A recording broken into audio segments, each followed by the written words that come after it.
I want to tell you about the other apocalypse. So here's a fun fact the church forgot to mention. The apocalypse has a second interpretation. Actually, no, that's too polite. Let me try again.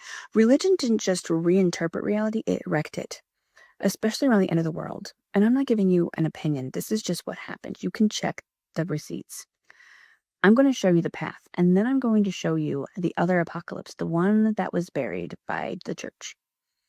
Here's the thing nobody tells you in Sunday school. There's a female messianic goddess who comes before the male messianic god, and they are both supposed to return. That's awkward for a religion that spent 2,000 years pretending women were just quiet baby factories. So what did they do? They made her evil, or they made her invisible, or they turned her into a virgin who never says anything interesting. But she was there first.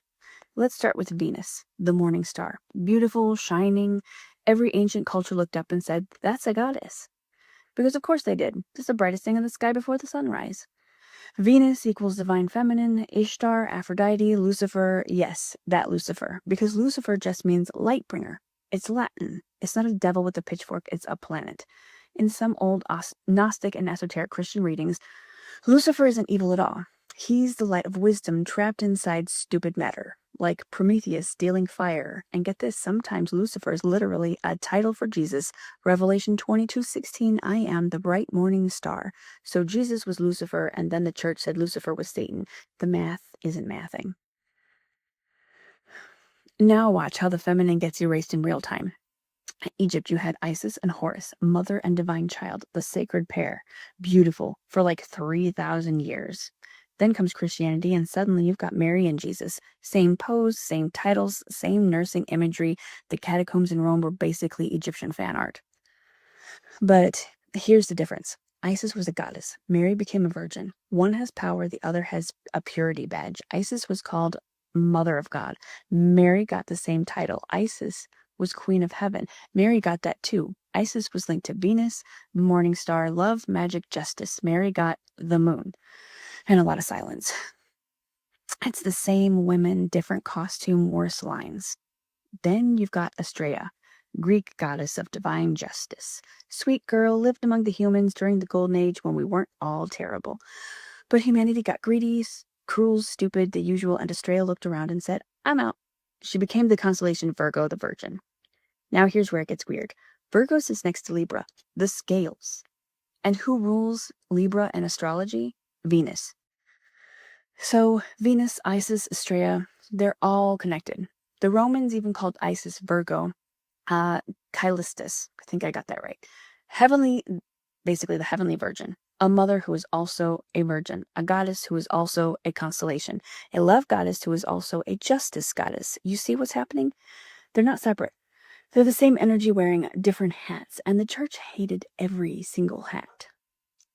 So who killed her? I mean, not literally. You can't kill energy. But who tried? Meet Pope Gregory the Great. 590 to 604 AD. This guy took Lucifer, Morningstar, Lightbringer, Venus, Beautiful, and turned him into Satan. One pope, one rebrand, and suddenly the divine feminine is standing next to the devil. That's not theology, that's public relations. Before Gregory, Lucifer was a planet. And sometimes Jesus, after Gregory, Lucifer is the enemy, and anyone who worships the morning star, witch, heretic, burn her. It's not hell they were afraid of, it's her. Now here's the part that really makes me laugh, not because it's funny, but because it's so transparent. When Christian clergy went looking for the old secrets, the mystery schools, the hermetic knowledge, the actual lived experience of the divine, the mystery schools lied to them on purpose. They gave them fake rituals, dead-end texts, stuff that looked holy but had no juice. Why? Because some things can't be stolen. You have to earn them, live them, become them. And the church couldn't handle that, because if you can become your own temple, if you can access the divine without a priest, without a pope, without a building full of gold and gilt, then what do you need them for? Nothing. Exactly nothing. So they burned the people who knew, and they called it a heresy, and they made the feminine frightening. But here's the punchline. The thing nobody tells you in the nice little Bible studies with coffee and cookies. There's another prophecy. Not the one where Jesus comes back as a warlord with a sword in his mouth and armies of lakes and fire and eternal screaming. No. There's a quieter one. An older one. The Astraean prophecy. Greco-Roman. Virgil wrote about it, a returning virgin, not a warrior. ushers in a new golden age, peace, abundance, justice without revenge. No burning, no torture, just balance coming back. That's it. That's the other apocalypse. No one dies. The earth just starts working again. And the church buried that one too, because you can't sell fear if nothing's on fire. So now you have two endings fighting each other. Ending A, Christ returns, masculine judge, blood, swords, judgment, eternal punishment. This is the one they put in the movies. This is the one that sells.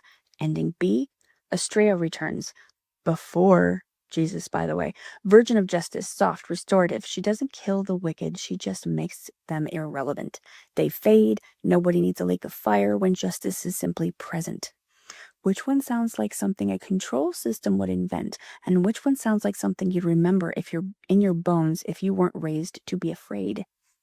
Some smart people, Gnostics, Theosophists, feminine theologians, read one sometimes, they're great, have tried to put Humpty Dumpty back together again. They say 2 phases.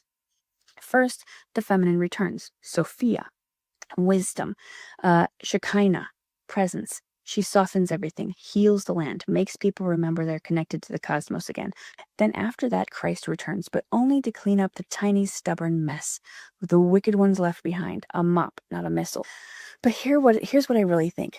I think the mystery schools were right. I think the Hermeticists were right. I think the people who got burned at the stake were right.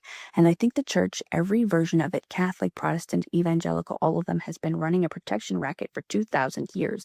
Give us your money, your obedience, your fear, and we'll save you from the thing we told you to be afraid of. That's not religion. That's a mob shakedown with better architecture.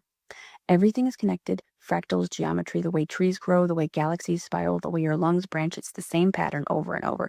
That's not metaphor, that's physics. The ancients knew that. They built temples that were realm gateways, not symbols. Tech. And your consciousness left your body. You went to other realities. You came back changed. And we lost that. Because one king, Gilgamesh, look him up, got obsessed with his own immortality, stole the knowledge, kept it for himself, and humanity has been limping ever since. That knowledge got fragmented, hidden in secret societies, leaked out in crumbs.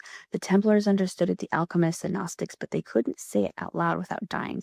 And now we have the internet. And the internet doesn't burn people alive yet. So here's where I land, and I'm going to say this plainly, because if I don't, I'll choke on it. The nightmare version of the world, the one where we're disconnected, destroying the planet, killing each other over imaginary lines on the sand, that nightmare is ending, not because of some rapture or war, but because people are waking up. And the old world, it's dying. Good. Let it. Astraea is supposed to reincarnate. That's the prophecy. My opinion? Not as a literal woman falling out of the sky, but as an energy. As remembering. As millions of people suddenly realizing they are not separate from the cosmos. We start from source. We forget on purpose so we can wonder, so we can wander, so we can find our way back.